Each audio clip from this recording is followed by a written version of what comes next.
হয়নি, আলাদা এসে লুকোতে এসেছে ওখানটা।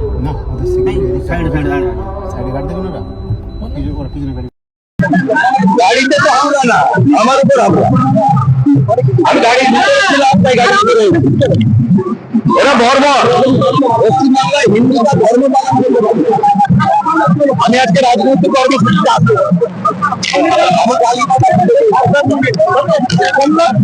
ধর্ম পালন করতে বাধা দিচ্ছে আমাকে। আমি হিন্দু, এতে প্রমাণ হয় পশ্চিমবাংলায় প্রত্যেকটা হিন্দু